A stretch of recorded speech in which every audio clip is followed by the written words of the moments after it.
Um,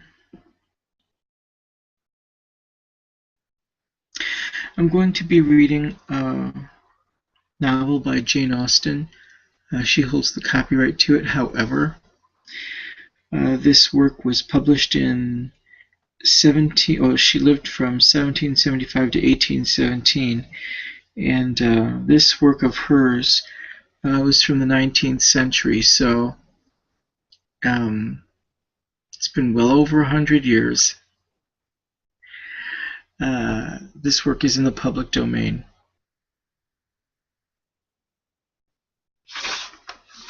I'm reading this 19th century British fiction novel as a part of my homework for 19th century British fiction class. The reason I need to read this novel is that I'd like to listen to myself read it so that I can play back this information and better assimilate what's in the text, just to reflect. And I'd listened to the audio for this particular book from other sources. Oh, there's a lot of glare there. Let's see if I turn off this light. Too dark. From other sources, but the other sources really go over the top when it comes to reading. Obviously, some type of an American is reading the novel, and they keep on throwing that hard T sound. Hello, I am British. You know, they sound like they have a board up their ass. They don't sound British. And, you know, by the fact that they're referring to the British as the British makes no sense, because today the British are now the UK are now the United Kingdom people. They would probably want to be referred as a UK-er, or someone from England, Wales, Scotland, or Northern Ireland. Usually they'll just say I'm from the UK. But here in America, we still call them the British. And yeah, so I don't want to hear that recorded I am British type of pseudo English accent. It's unnerving to me. I cannot stand it. The UKers, the people from the UK, would say, for example, I am British, rather than I am British. They'd say I'm from the UK, not I am from Great Britain. The hard sibilant T's. I freaking hate it. So I don't want to hear a bunch of fraud American British speakers, wannabe British speakers, use that hard consonant. It makes me sick. So I figured I'd just read it myself, and then maybe re-listen to it myself as an audiobook-ish. I don't know. Here goes. I'm going to try to make 6 recordings of 10 chapters apiece, so that I don't have to go one fell swoop into a bit. The first 10 chapters are only about 36 pages. There's 262 or more than 262 pages to this book, or to this novel. Here goes. Pride and Prejudice by Jane Austen.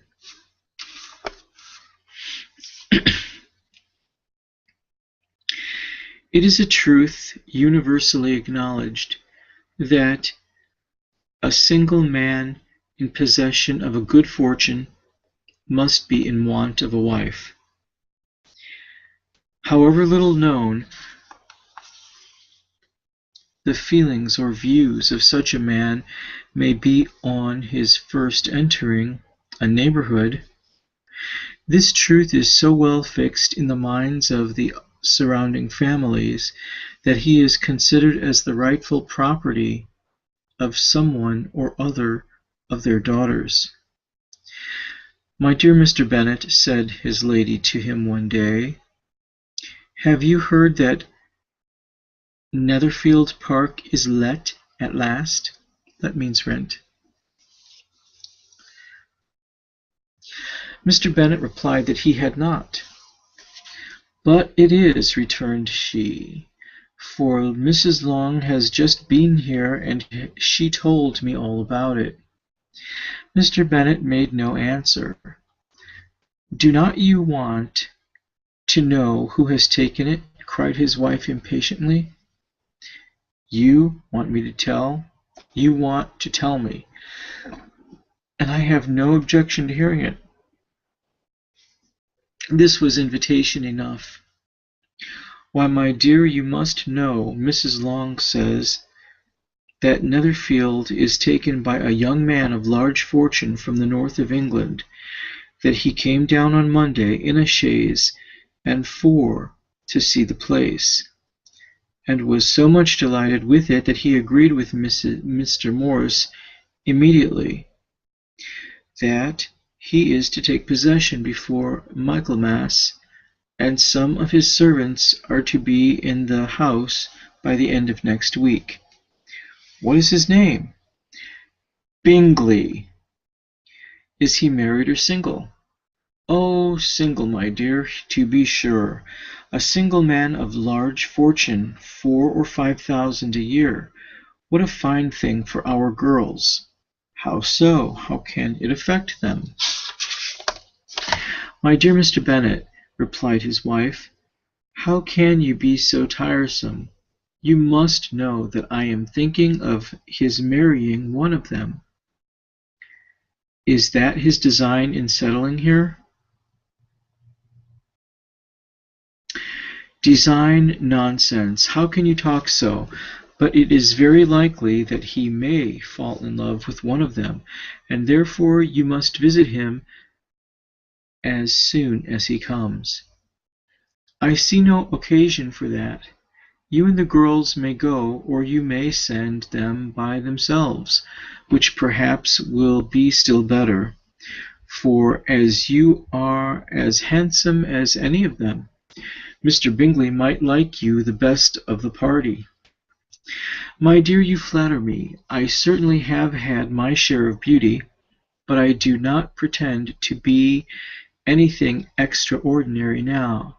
When a woman has 5 grown-up daughters, she ought to give over thinking of her own beauty. In such cases a woman has not often much beauty to think of. But, my dear, you must indeed go and see Mr. Bingley when he comes into the neighborhood. It is more than I engage for, I assure you. But consider your daughters. Only think what an establishment it would be for one of them. Sir William and Lady Lucas are determined to go merely on that account, for in general, you know, they visit no new comers. Indeed you must go, for it will be impossible for us to visit him if you do not. You are over-scrupulous, surely. I dare say Mr. Bingley will be very glad to see you, and I will send a few lines by you to assure him of my hearty consent to his marrying whichever he chooses of the girls, though I must throw in a good word for my little Lizzie. I desire you will do no such thing. Lizzie is not a bit better than the others, and I am sure that she is not half so handsome as Jane, nor half so good-humoured as Lydia, but you are always giving her the preference. They have none of them much to recommend them, replied he. They are all silly and ignorant like other girls. But Lizzie has something more of quickness than her sisters. Mr. Bennet, how can you abuse your own children in such a way? You take delight in vexing me. You have no compassion on my poor nerves. You mistake me, my dear. I have a high respect for your nerves. They are my old friends. I have heard you mention them with consideration these 20 years at least. Ah, you do not know what I suffer. But I hope you will get over it, and live to see many young men of 4,000 a year come into the neighborhood. It will be no use to us if 20 such should come, since you will not visit them. Depend upon it, my dear, when there are 20 I will visit them all. Mr. Bennet was so odd a mixture of quick parts, sarcastic humour, reserve, and caprice, that the experience of 23 years had been insufficient to make his wife understand his character. Her mind was less difficult to develop. She was a woman of mean understanding, little information, and uncertain temper.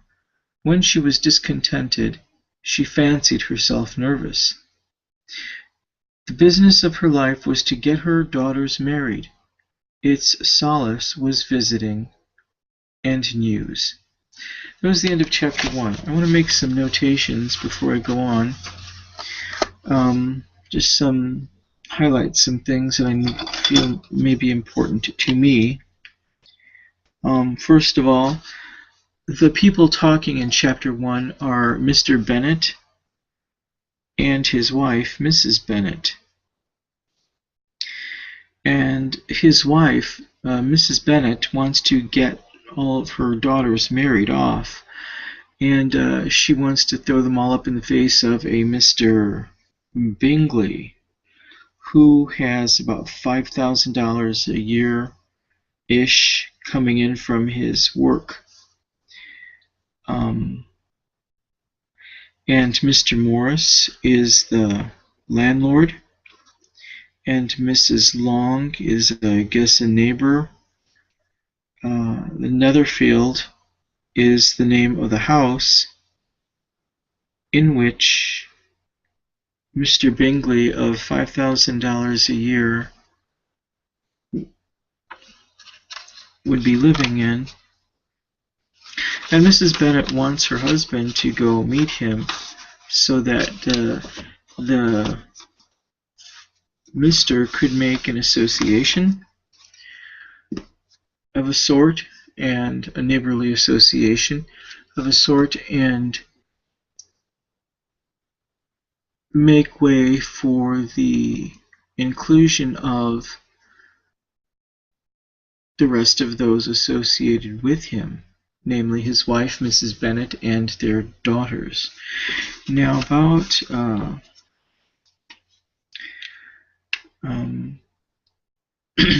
the daughters, they're all girls. And the wife is begging her husband to go visit Mr. Bingley when he comes into the neighborhood. This was read 4 girls, and and that the father's always showing preferential treatment for Lizzie.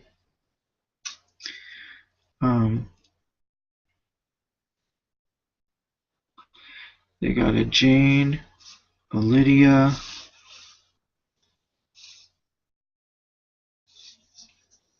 always giving Lizzie the preference.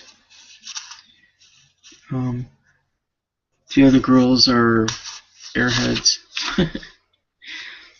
But Lizzie's got something special. She's quick.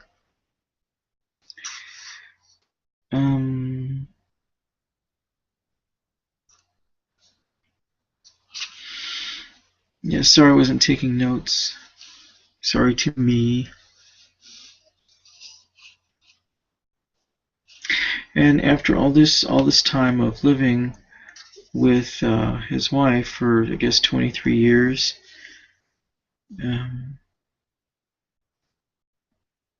his wife, his very shallow wife, does not understand him.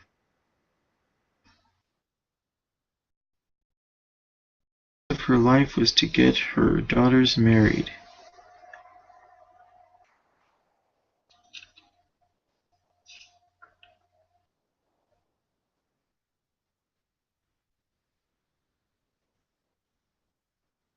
I could have swore they had 4. I only see the names of 3.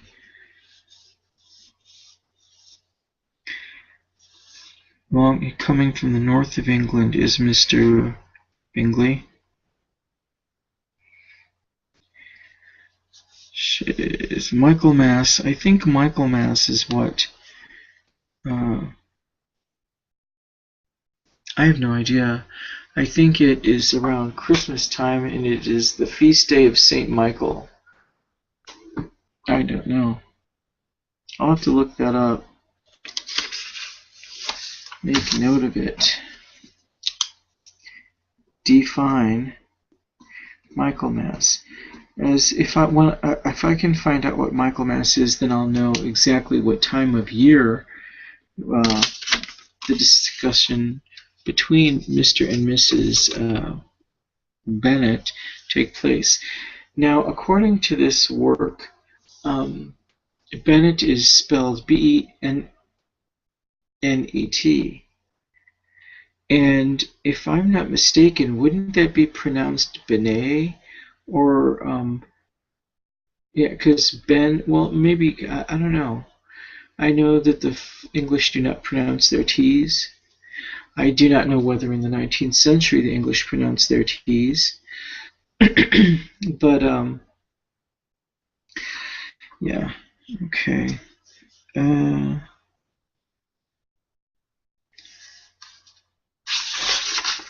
Just one quick look again.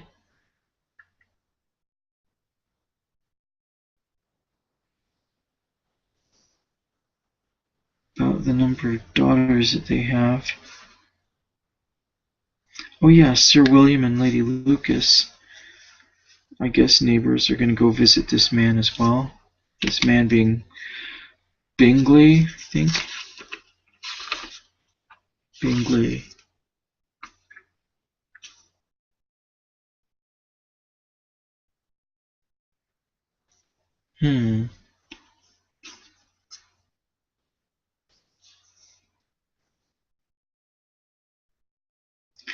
Lizzie, Jane, and Lydia.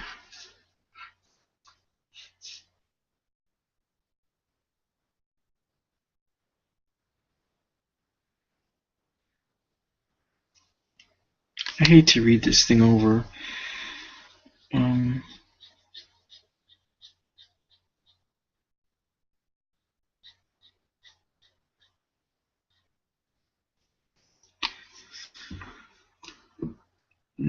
20.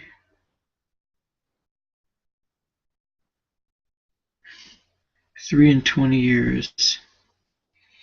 23 years they were married. Okay, well, as far I know, I could have swore I heard 3 or 4 number of daughters, and the names of the daughters are Lizzie, Jane, and Lydia. And now I'll move on to chapter 2. Let's see if I can get this book more into the light, so I could see better. Maybe, I don't know.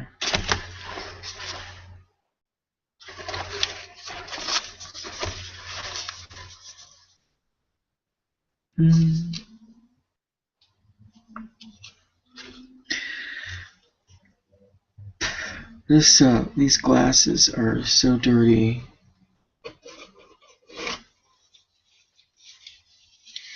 Boy, that was just the first chapter, and I should have been done with the second already. Oh well, these classes don't work out so well, but what can you do? Trying to see. Maybe I'd be better with them off, but then I'd have to, like, really put it up here. Put the book up. Okay, I'll try it anyway, like that. Mr. Bennett was among the earliest. Chapter 2. Sorry. Chapter 2. Mr. Bennett was among the earliest of those who waited on Mr. Bingley. He had always intended to visit him, though to the last always, assuring his wife that he should not go. Until the evening after the visit was paid, she had no knowledge of it. It was then disclosed in the following manner. Observing his second daughter employed in trimming a hat, he suddenly addressed her with, "I hope Mr. Bingley will like it, Lizzie." "We are not in a way to know what Mr. Bingley likes," said her mother resentfully, "since we are not to visit." "But you forget, mamma," said Elizabeth, "that we shall meet him at the assemblies, and that Mrs. Long has promised to introduce him."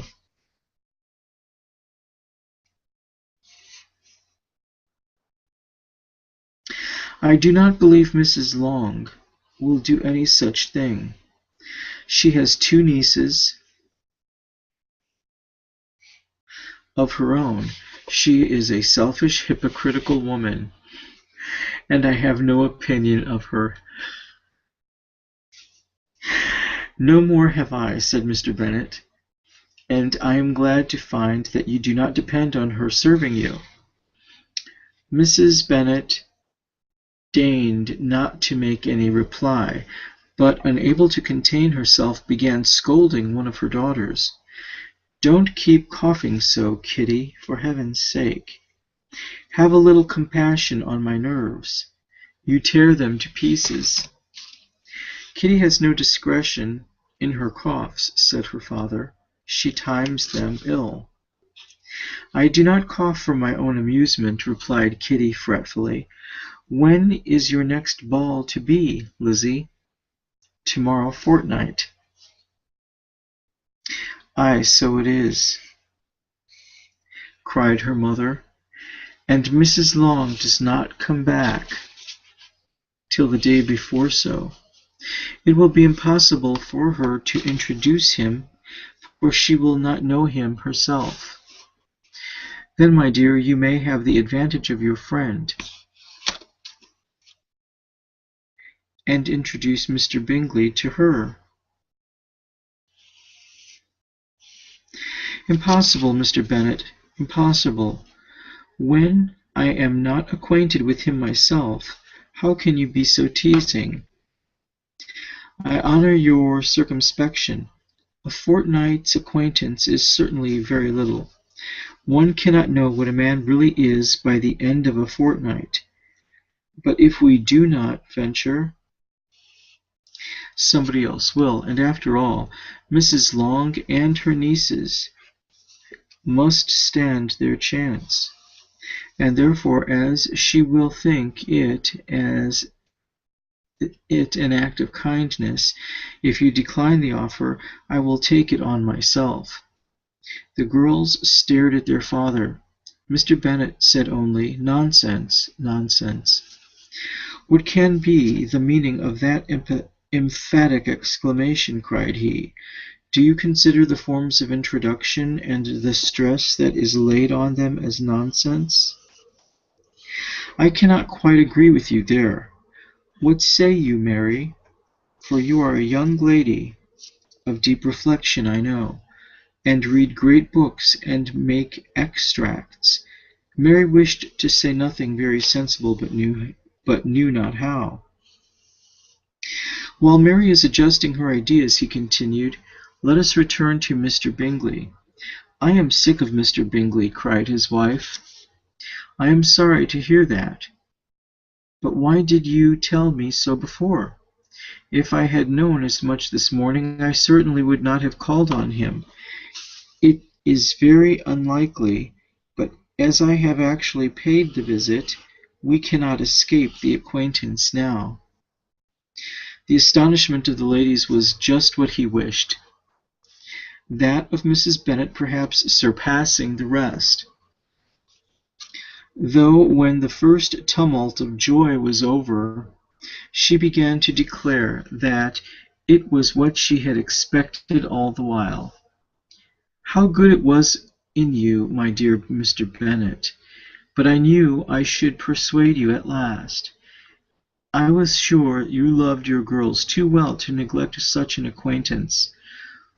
Well, how pleased I am, and it is such a good joke, too, that you should have gone this morning, and never said a word about it till now. Now, Kitty, you may cough as much as you choose," said Mr. Bennet, and as he spoke, he left the room, fatigued with the raptures of his wife. "What an excellent father you have, girls," said she, when the door was shut. "I do not know how you will ever make him amends for his kindness, or me either, for that matter.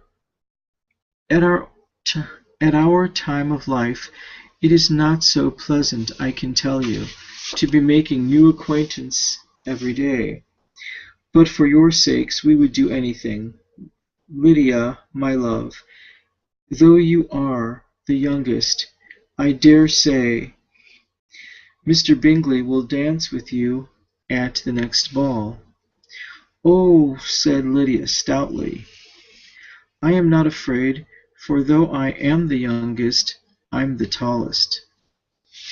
The rest of the evening was spent in conjecturing how soon he would return Mr. Bennet's visit, and determining when they should ask him to dinner. That was the end of the second chapter. Pretty quick. Thanks be to God. But I know that there's a lot of pages in here. This book's about a good 10 hours of reading. So to go over what happened in chapter 2, Mr. Bennet was among the first people to visit Mr. Bingley, and his wife, Mr. Bennet's wife, was chiding him for not going to see Mr. Bingley so soon. And we discovered that there's some more children: Lizzie, Jane, Lydia, and there's Kitty and Mary. So by my calculations, that's about 5 daughters. And Mr. Bennet admits to his wife that he went to go see Mr. Bingley in the morning, and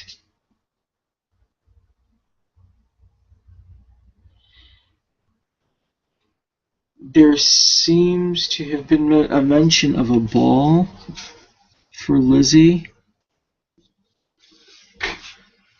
the following night, tomorrow, and but the mother believes that Lizzie will not be able to meet Mr. Bingley because Mrs. Long was going to be away. And Mrs. Long, it was she who was to introduce, I guess, the girls, Lizzie, to Mr. Bingley.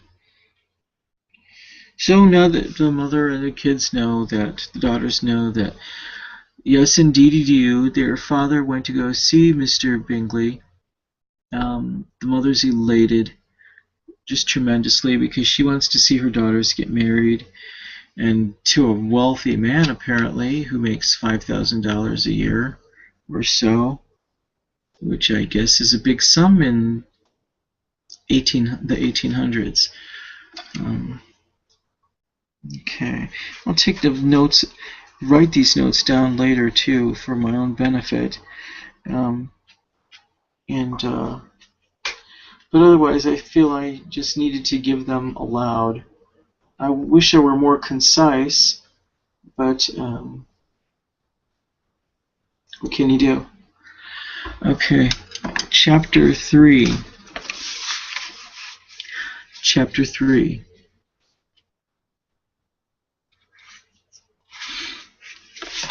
Hope it's in a few short pages.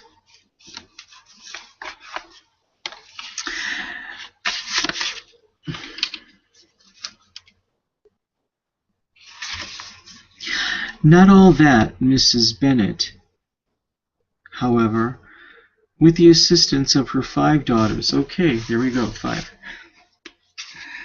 With the assistance of her 5 daughters, could ask on the subject was sufficient to draw from her husband any satisfactory description of Mr. Bingley. They attacked him in various ways, with barefaced questions, ingenious suppositions, and distant surmises, but he eluded the skill of them all, and they were at last obliged to accept the second-hand intelligence of their neighbour, Lady Lucas.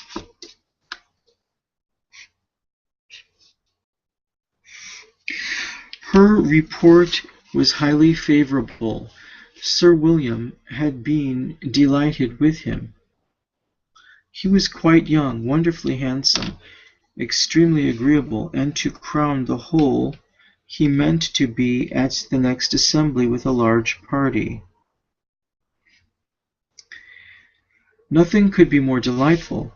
To be fond of dancing was a certain step towards falling in love, and very lively hope of Mr. Bingley's heart were entertained. Very lively hopes of Mr. Bingley's heart were entertained. If I can but see one of my daughters happily settled at Netherfield, said Mrs. Bennet to her husband, and all the others equally well married, I shall have nothing to wish for. In a few days Mr. Bingley returned Mr. Bennet's visit, and sat about 10 minutes with him in his library.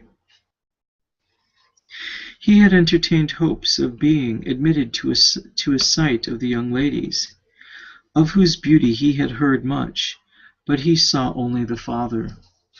The ladies were somewhat more fortunate, for they had the advantage of ascertaining from an upper window that he wore a blue coat and rode a black horse.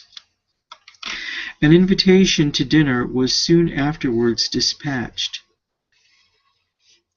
and already had Mrs. Bennet planned the courses that were to do credit to her housekeeping, when an answer arrived which deferred it all.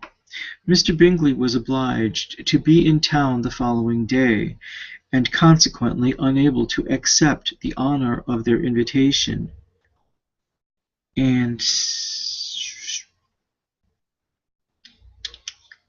company.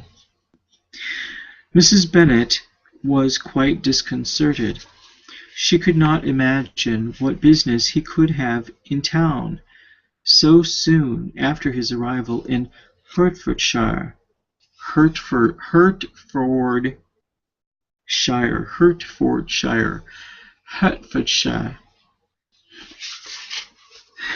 And she began to fear that he might be always flying about from one place to another,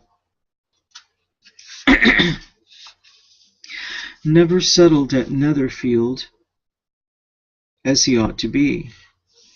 Lady Lucas quieted her fears a little by starting the idea of his being gone to London only to get a large party for the ball,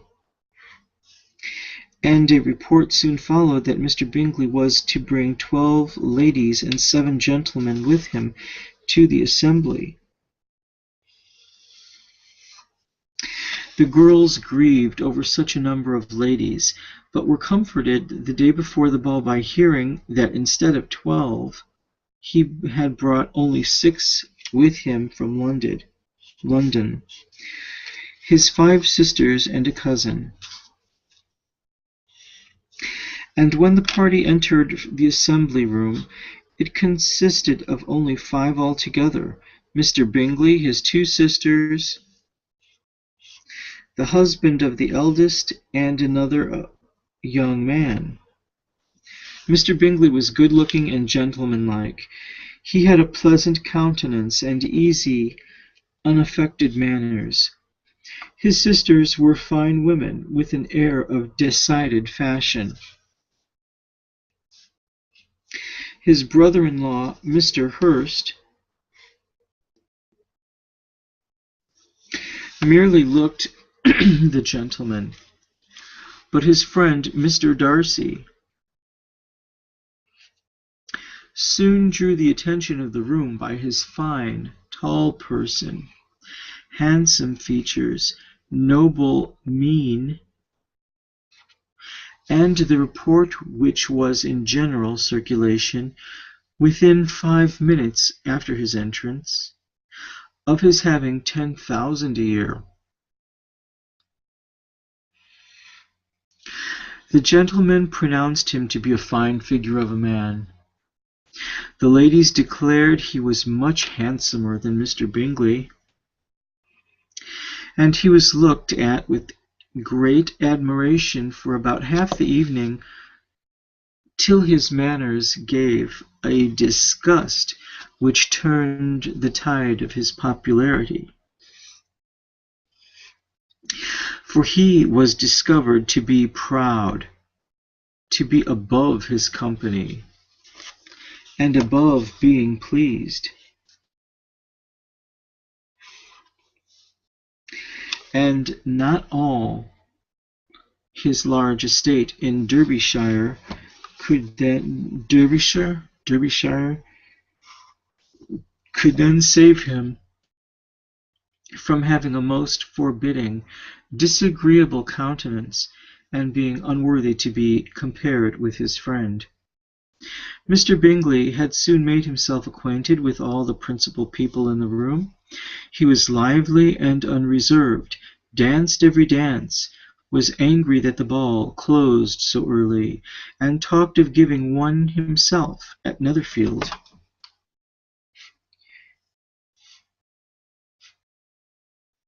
Such amiable qualities must speak for themselves. What a contrast between him and his friend! Mr Darcy danced only once with Mrs Hurst, and once with Miss Bingley, declined being introduced to any other lady, and spent the rest of the evening in walking about the room, speaking occasionally to one of his own party. His character was decided. He was the proudest, most disagreeable man in the world, and everybody hoped that he would never come there again. Amongst the most violent against him was Mrs Bennet, whose dislike of his general behaviour was sharpened into particular resentment by his having slighted one of her daughters. Lizabeth Bennet had been obliged, by the scarcity of gentlemen, to sit down for 2 dances, and during part of that time Mr Darcy had been standing near enough for her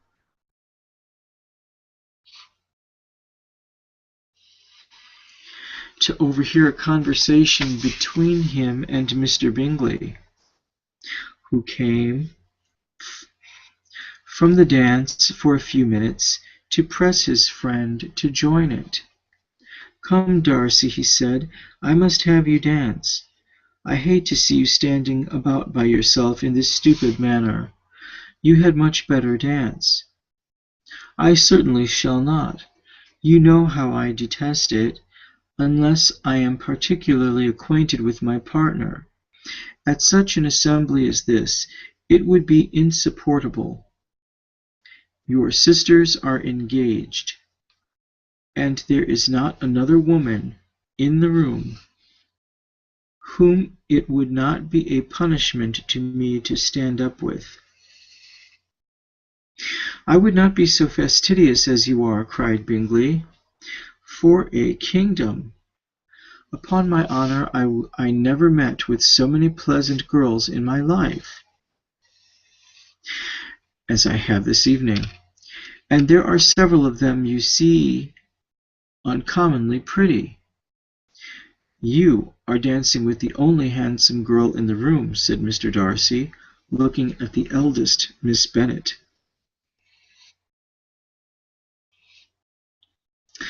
"Oh, she is the most beautiful creature I ever beheld. But there is one of her sisters sitting down just behind you, who is very pretty, and I dare say very agreeable. Do let me ask my partner to introduce you." "Which do you mean?" And turning around, he looked for a moment at Elizabeth, till catching her eye, he withdrew his own, and coldly said, "She is tolerable, but not handsome enough to tempt me, and I am in no humour at present to give consequence to young ladies who are slighted by other men. You had better return to your partner and enjoy her smiles, for you are wasting your time with me." Mr. Bingley followed his advice. Mr. Darcy walked off, and Elizabeth remained with no very cordial feelings toward him. She told the story, however, with great spirit among her friends, for she had a lively, playful disposition which delighted in anything ridiculous. The evening altogether passed off pleasantly to the whole family. Mrs. Bennet had seen her eldest daughter much admired by the Netherfield party. Mr. Bingley had danced with her twice, and she had been distinguished by his sisters. Jane was as much gratified by this as her mother could be, though in a quieter way. Elizabeth felt Jane's pleasure. Mary had heard herself mentioned to Miss Bingley as the most accomplished girl in the neighbourhood, and Catherine and Lydia had been fortunate enough to be never without partners, which was all that they had yet learnt to care for at a ball. They returned in good spirits to Longbourn, the village where they lived,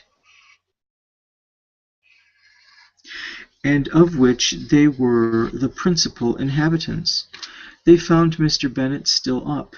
With a book he was regardless of time, and on the present occasion he had a good deal of curiosity as to the event of an evening which had raised such splendid expectations. He had rather hoped that all his wife's views on the stranger would be disappointed.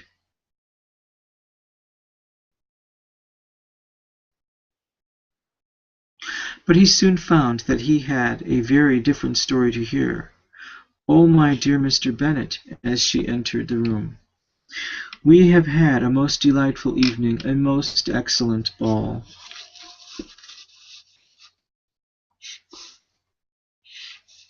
I wish you had been there. Jane was so admired. Nothing could be like it, Everybody said how well she looked, and Mr Bingley thought her quite beautiful, and danced with her twice. Only think of that, my dear!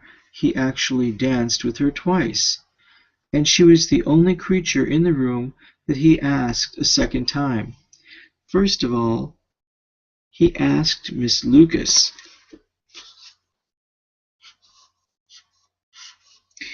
I was so vexed that he asked a second asked. I was so vexed to see him stand up with her, but, however, he did not admire her at all. Indeed, nobody can, you know. And he seemed quite struck with Jane,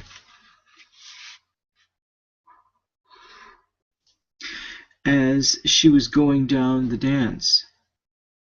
So he inquired who she was, and got introduced, and asked her for the two next. Then the two third he danced with Miss King, and the two fourth with Maria Lucas, and the two fifth with Jane again, and the two sixth with Lizzie, and the boulanger, I don't know. If he had had any compassion for me, cried her husband impatiently, he would not have danced half so much. For God's sake, say no more of his partners. Oh, that he had sprained his ankle in the first dance! Oh, my dear, continued Mrs. Bennet, I am quite delighted with him. He is so excessively handsome, and his sisters are charming women. I never in my life saw anything more elegant than their dresses. I dare say the lace upon Mrs. Hurst's gown. Here she was interrupted again. Mr. Bennet protested against any description of finery. She was therefore obliged to seek another branch of the subject, and related, with much bitterness of spirit and some exaggeration, the shocking rudeness of Mr. Darcy. But I can assure you, she added, that Lizzie does not lose much by not suiting his fancy, for he is a most disagreeable, horrid man, not at all worth pleasing, so high and so conceited that there was no enduring him. He walked here and he walked there, fancying himself so very great, not handsome enough to dance with. I wish you had been there, my dear, to have given him one of your set-downs. I quite detest the man. End of chapter 3. So, I'm growing tired. Maybe I shouldn't have said let's do 10 chapters. You get a pair of glasses here. Anyone? Come on. Let's go. Oh, good Lord. So what happened in chapter 3 is that the 5 daughters tried to quiz their dad, Mr. Bennett, about the phenotype or the how of Mr. Bingley, how he looked, and they had to depend on Lady Lucas to give them the rundown of how he looked, and they came up with that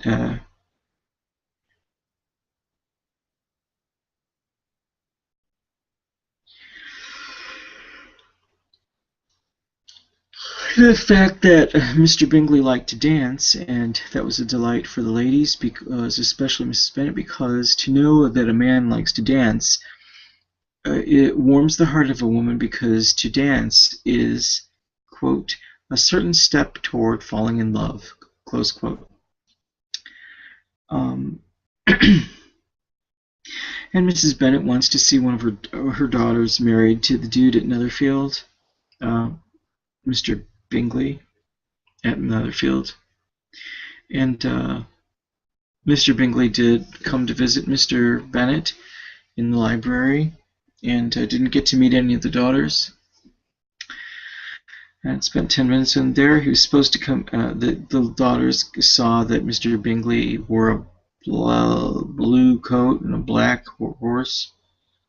Rode a black horse. Although Mr. Bingley was invited to a dinner at the Bennet household, he had to decline because he had to go to London, Hertfordshire is the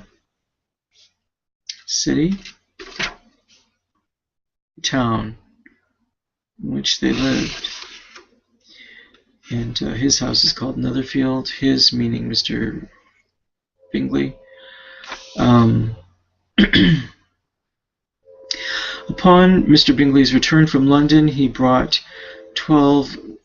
supposed to have brought 12 ladies and 7 gentlemen with him to the ball, the assembly, but instead he brought 5 and a cousin from London, 5 sisters and his cousin. And when they entered the party, only Mr. Bingley's 2 sisters, the eldest sister's husband, and another young man came with. That other young man happened to be Mr. Nasty Pants, Mr. Darcy. And Mr. Bingley's brother-in-law, Mr. Hurst, looked like a gentleman. And Mr. Darcy is tall, fine, handsome. He has a noble air about him. And it got around that dude made like $10,000 a year, and that was like twice the sum of Mr. Bingley. So everyone got like, gold digging, social climbing. Ooh, money makes you look attractive. Such is the way of the world, I suppose, for some. And so they all were taking a fancy to Mr. Darcy. Then they discovered he has a large estate, or home in Derbyshire.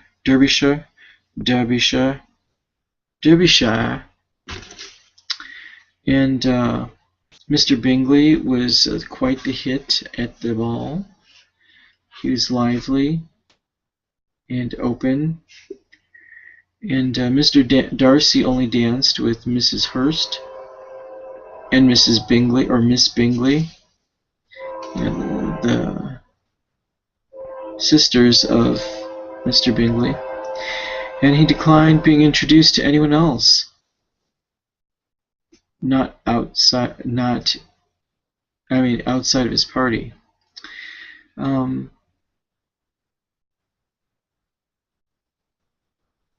Mrs. Bennet didn't like Mr. Darcy because of his behavior, which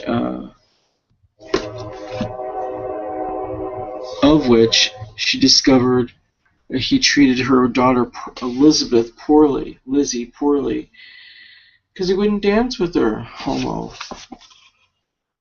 And he was standing right by her, and Lizzie overheard Mr. Bingley trying to convince Mr. Darcy to get up his ass and dance, go meet some women's. But Mr. Darcy was like, "They're too good for me. I'm too good for them." So told, Mr. Bingley, don't spend no time with me, go get you some. So he did, went back to dance with one of the girls. I can't remember her name. I will shortly. Jane, twice he danced with her. And Mr. Darcy thought that Jane was pretty hot too. Thinks that she's the only hot one there. And he thought that Lizabeth was tolerable, that her looks weren't all that. And she had no cordial feelings toward him, says the book. And so she noticed that he was proud, and she didn't like him because of that. Jane, Elizabeth, Catherine, Kitty, Lydia, Jane, Elizabeth, Catherine, Lydia. Jane, Elizabeth, Catherine, Lydia. Who's the other one? I forgot.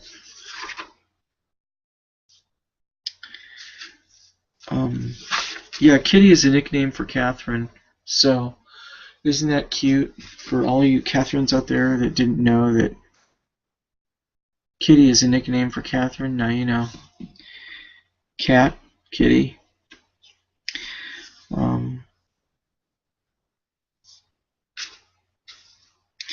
After the ball, Mrs.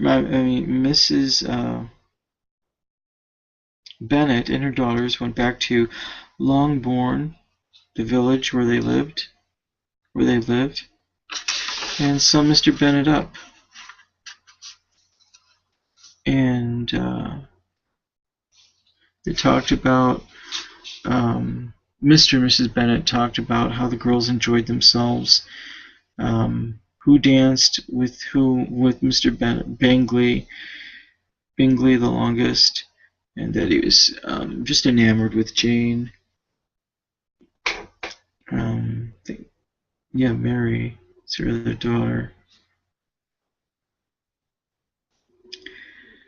And still don't know who the boulanger is. I guess that's the people of the townspeople or something.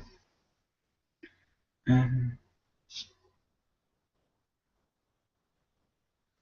Mrs. Bennet, was telling Mr. Bennett that Lizzie doesn't care about what Mr. Darcy says. And she wishes her husband was there to put the verbal smackdown on Mr. Darcy. So yeah, that's chapter 3. I'm too exhausted to go on. Let's see, 7 more chapters to go. 7 more chapitres. Chapter 4. Chapter 4.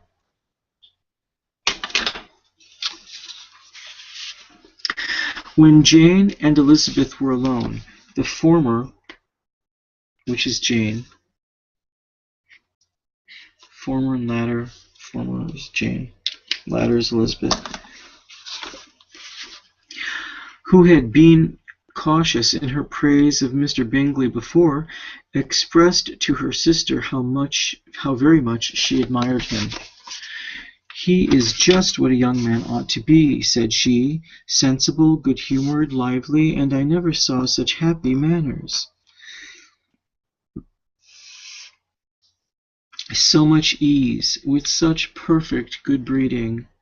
"He is also handsome," replied Elizabeth, "which a young man ought likewise to be, if he possibly can. His character is thereby complete. I was very much flattered by his asking me to dance a second time. I did not expect such a compliment." "Did not you? I did for you.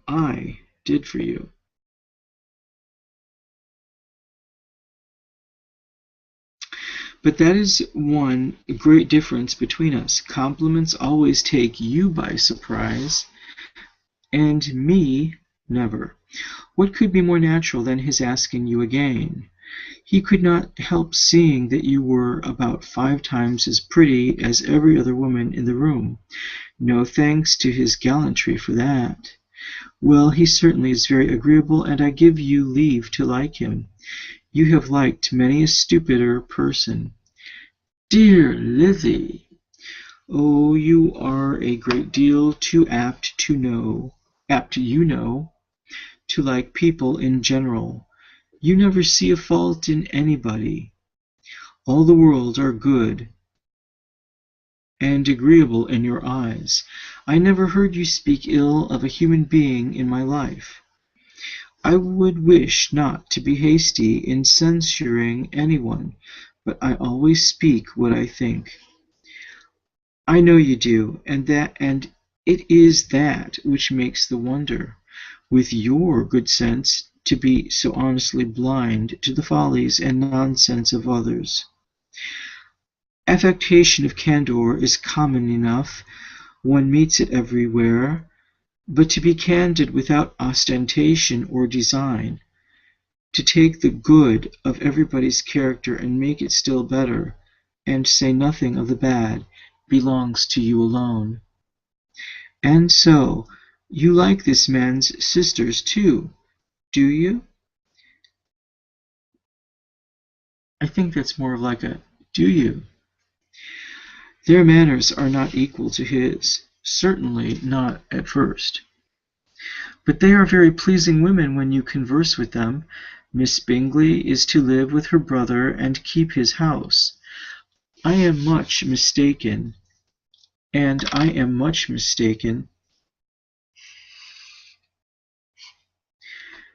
if we shall not find a very charming neighbour in her.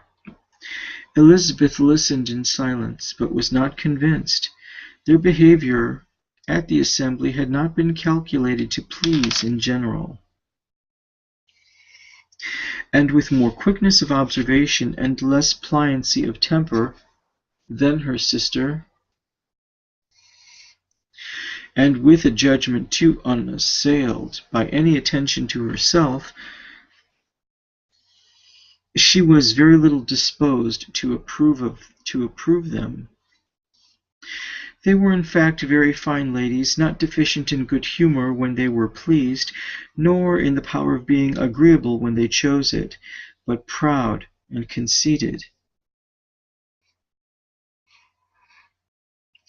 They were rather handsome, had been educated in one of the first private seminaries in town, had a fortune of £20,000, were in the habit of spending more than they ought, and of associating with people of rank, and were therefore in every respect entitled to think well of themselves, and meanly of others. They were of a respectable family in the north of England, a circumstance more deeply impressed on their memories than that their brother's fortune and their own had been acquired by trade. Mr Bingley inherited property to the amount of nearly £100,000 from his father, who had intended to purchase an estate, but did not live to do it. Mr Bingley intended it likewise, and sometimes made choice of his county. But as he was now provided with a good house and the liberty of a manor, it was doubtful to many of those who best knew the easiness of his temper, whether he might not spend the remainder of his days at Netherfield, and leave the next generation to purchase. Nice. His sisters were very anxious for his having an estate of his own. But though he was now established only as a tenant, Miss Bingley was by no means unwilling to preside at his table. Nor was Mrs Hurst, who had married a man of more fashion than fortune, less disposed to consider his house as her home when it suited her. Mr Bingley had not been of age 2 years when he was tempted by an accidental recommendation to look at the Netherfield house. He did look at it, and into it for half an hour, was pleased with the situation and the principal rooms, satisfied with what the owner said in its praise, and took it immediately.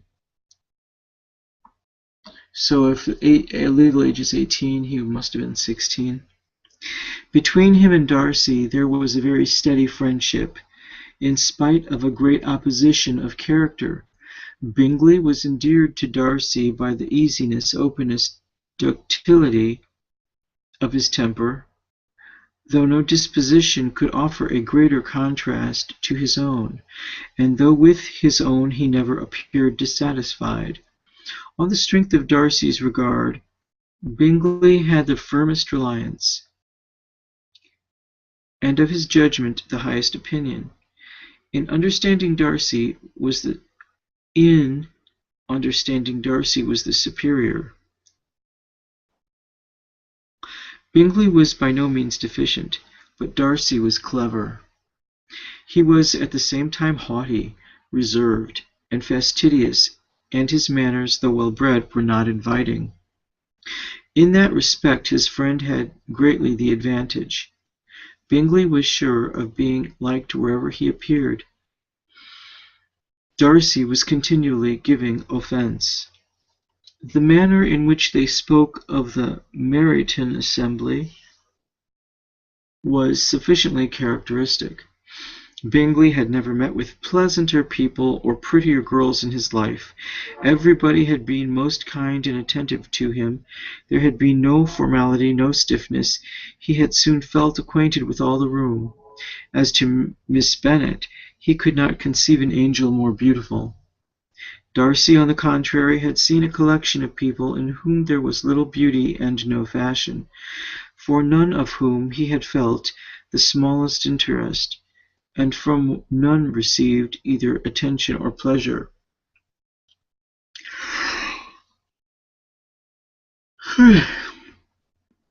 Miss Bennet he acknowledged to be pretty, but she smiled too much. Mrs. Hurst and her sister allowed it to be so, but still they admired her and liked her, and pronounced her to be a sweet girl, and one whom they should not object to know more of. Miss Bennet was therefore established as a sweet girl, and their brother felt authorized by such commendation to think of her as he chose. Conclusion of chapter 4. Oh my God, I'm so tired. Why? Oh God. Okay, recapitulation of chapter 4.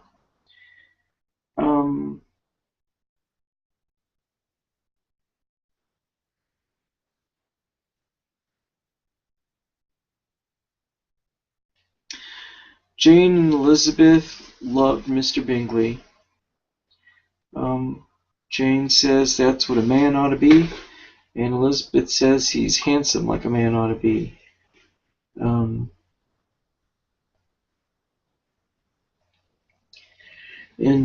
Jane mentions how Lizzie is very to the point. She's open-minded. She has no filter.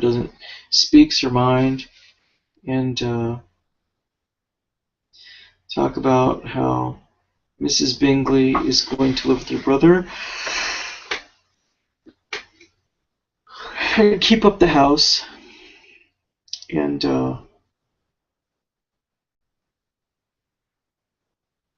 she thought that the sister, she meaning Elizabeth, Lizzie, thought that Mr. Bingley's sisters were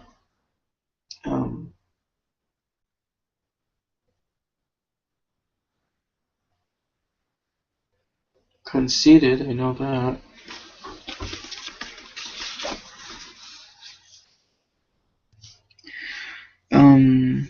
Catherine or Kitty and Lydia got to dance all the time. And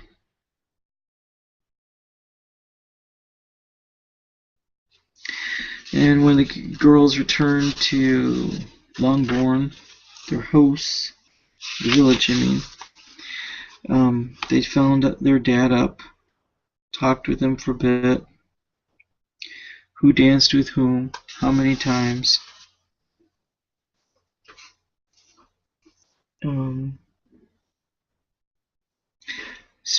Mrs. Bennet spoke highly of the Mr. Bingley's sister's gowns, and a little bit of her behavior, and I'm sorry, that's the wrong chapter. I thought that was dinner. Good Lord. On chapter 4, I apologize. Okay, so chapter 4. Jane and Elizabeth love Mr. Bingley. Jane says that's how a man should be. Elizabeth says, yeah, he's hot too. He's handsome, like a man should be. Jane tells her sister Elizabeth that she's too open, or doesn't have a filter. And Mrs. Bingley's gonna live with her brother, take care of the house, and Elizabeth thought that the Bingley sisters were proud and conceited, but fair enough.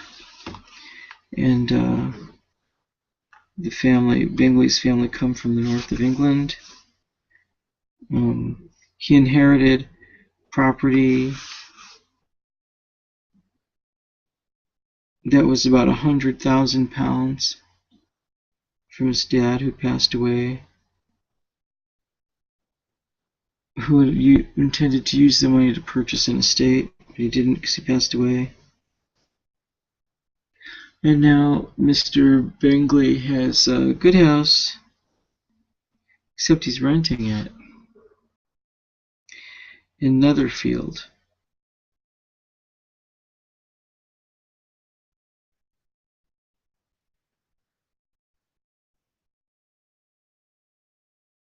I'm up, swear.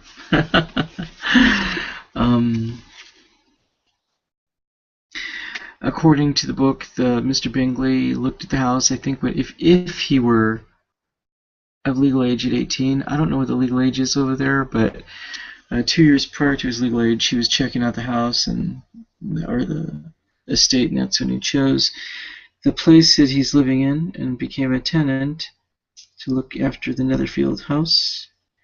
And the chapter concludes with them talking about the author, or the speaker, I'm sorry, not the author, the speaker of the fiction, of the friendship of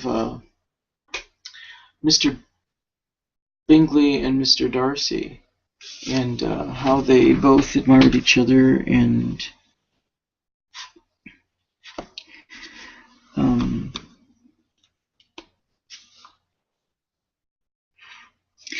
how Bingley was very apropos and acceptable, whereas Darcy was an ass everywhere he went. And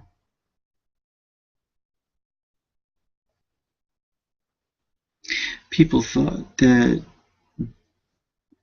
Bingley was just, the cat's meow, and thought that Mr. What's-his-name, Darcy, was just a total hit the dickhead kind of guy. Dickhead. Mrs. Hurst, Bingley's sister, married sister, thought the world of the girls and thought that Jane was a sweetie pie, and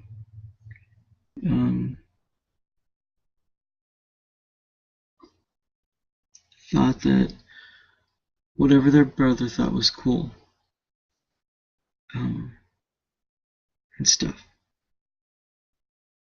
Of, what's her name? Jane. So, that concludes chapter 4. I cannot believe I'm so tired. That was only 11 pages. And I feel as if I'm going to shortchange this Google Hangout. And I should continue at chapter 5 anyway.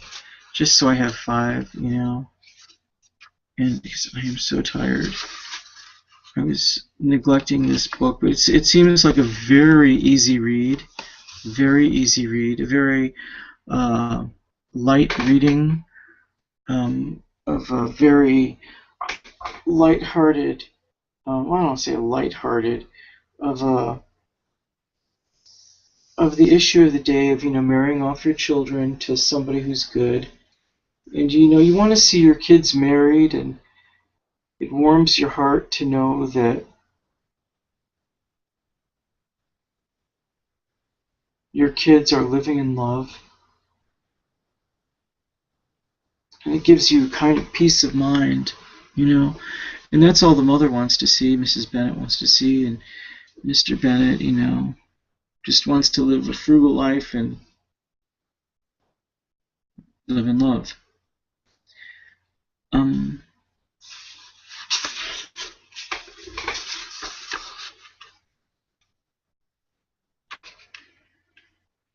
Oy, oy, oy.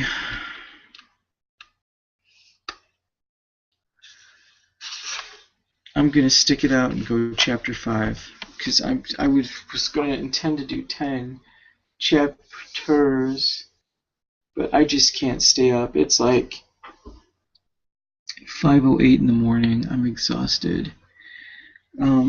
Chapter 5.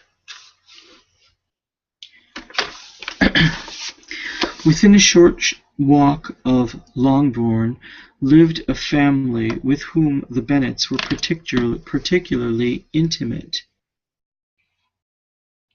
Sir William Lucas had been formerly in trade at Meryton, where he had made a tolerable fortune and risen to the honour of knighthood by an address to the king during his mayoralty. The distinction had perhaps been felt too strongly. It had given him a disgust to the business and to his residence in a small market town, and quitting them both, he had removed with his family to a house about a mile from Meryton, denominated from that period Lucas Lodge,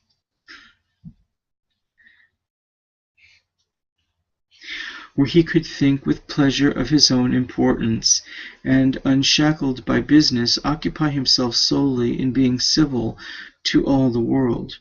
For though elated by his rank, it did not render him supercilious.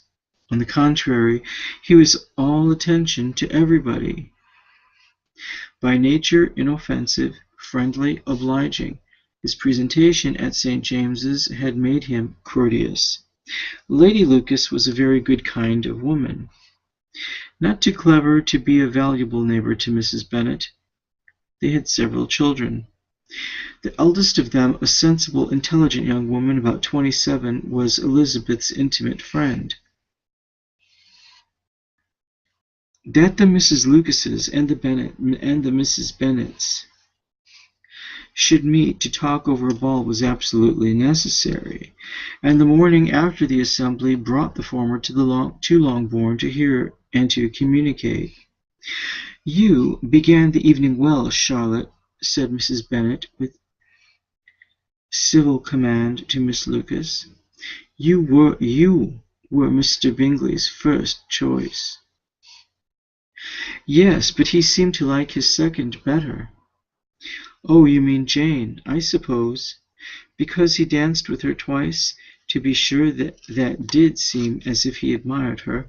Indeed, I rather believe he did. I heard something about it, but I hardly know what something about Mr. Robinson." "Perhaps you mean what I overheard between him and Mr. Robinson. Did not I mention it to you?"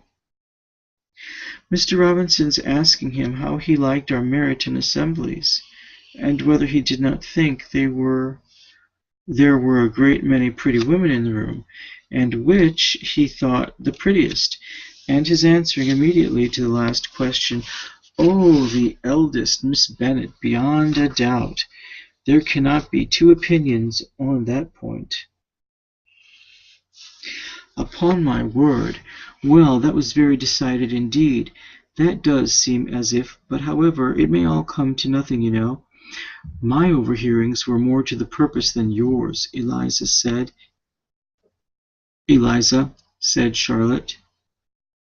Mr. Darcy is not so well worth listening to as his friend. Is he, poor Eliza, to be only just tolerable? Everybody's gossiping about how tolerable Lizzie is. I beg you would not put it into Lizzie's head to be vexed by his ill treatment, for he is such a disagreeable man that it would be quite a misfortune to be liked by him. Mrs. Long told me last night that he sat close to her for half an hour without once opening his lips. Are you quite sure, ma'am? Is there not a little mistake? Said Jane. I certainly saw Mr. Darcy speaking to her. Aye, because she asked him at last how he liked Netherfield, and he could not help answering her. But she said he seemed very angry at being spoke to. Miss Bingley told me, said Jane, that he never speaks much unless among his intimate acquaintance. With them he is remarkably agreeable. I do not believe a word of it, my dear. If he had been so very agreeable, he would have talked to Mrs. Long. But I can guess how it was. Everybody says that he is ate up with pride, and I dare say he has heard somehow that Mrs. Long does not keep a carriage, and had come to the ball in a hack chaise. I do not mind his not talking to me, Mrs. Long, said Mrs. Lucas.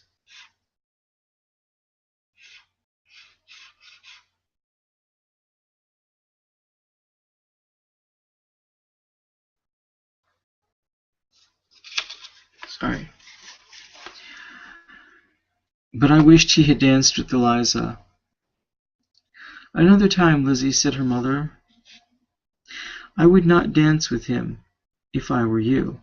I believe, ma'am, I may safely promise you never to dance with him. His pride, said Miss Lucas, does not offend me so much as pride often does, because there is an excuse for it. One cannot wonder that so very a fine young man, with family, fortune, everything in his favour, should think highly of himself. If I may so express it, he has a right to be proud. That is very true, replied Elizabeth, and I could easily forgive his pride if he had not mortified mine. Pride, observed Mary, who piqued herself upon the solidity of her reflections, is a very common falling, I believe. By all that I have ever read, I am convinced that it is very common indeed, that human nature is particularly prone to it, and that there are very few of us who do not cherish a feeling of self-complacency on the scene of some quality or other real or imaginary. Vanity and pride are different things, though the words are often used synonymously. A person may be proud without being vain. Pride relates more to our opinion of ourselves, vanity to what we would have others think of us. If I were as rich as Mr. Darcy, cried a young Lucas, who came with his sisters, I should not care how proud I was. I would keep a pack of foxhounds and drink a bottle of wine every day. But then you would drink a great deal more than you ought, said Mrs. Bennet, and if I were to see you at it, I should take away your bottle directly. The boy protested that she should not, and continued to declare that she would, and the argument ended only with the visit. I mean, it went on forever. So in chapter 5, Mrs. Bennet was talking with her friend Lady Lucas, wife of Sir William Lucas, who was given a knighthood, and when he was mayor, and he removed himself and his family to the outskirts from Meryton, just to, chill and play royal or noble. And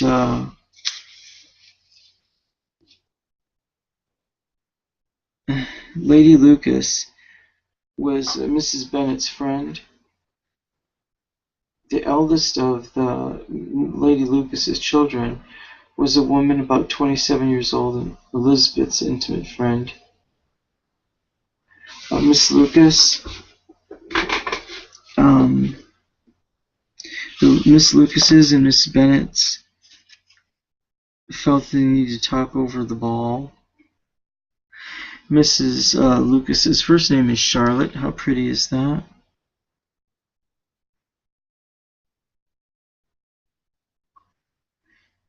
Mr. Robinson comes into the picture, talking with Mr. Bennett, or Mr.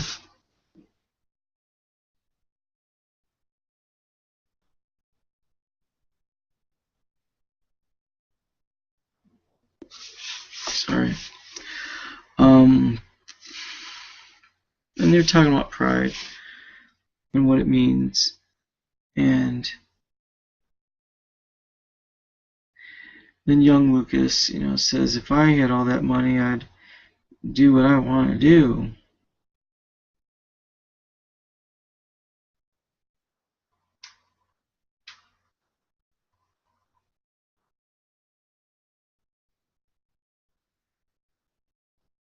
And there's where I'm going to leave it.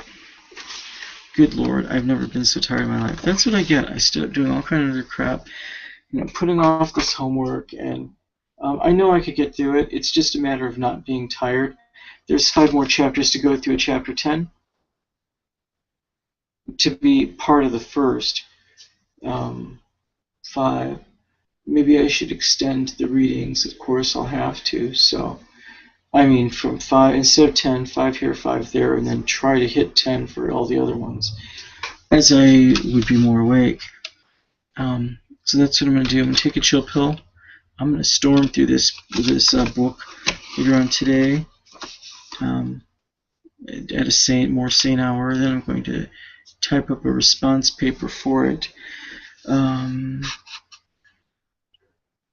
So you got commentary along with 5 chapters of Pride and Prejudice.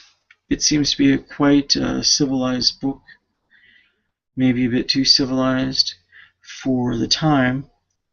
For during this period of 19th century British fiction, if the setting takes place at the present time of the 19th century, if Jane Austen wrote this book, to be played out in during her own times in the 19th century, then those people in England had sanitation problems. The horses would take massive shits in the middle of the street, and the residents have to clean it out. And you can't just go about acting like this, oh, Muffy, you're cleaning horse shit and playing holier than thou. Just doesn't work out. But since it's already 5:21, I'm going to stop, take a nap, and I'll finish the other 5 chapters in a following Google Hangout. Thank you for being with me. Let me bookmark where I am. And not so bad. The book tastes quite good. It's not. The book is non-acidic. It's a bit on the alkaline side, but not too badly alkaline.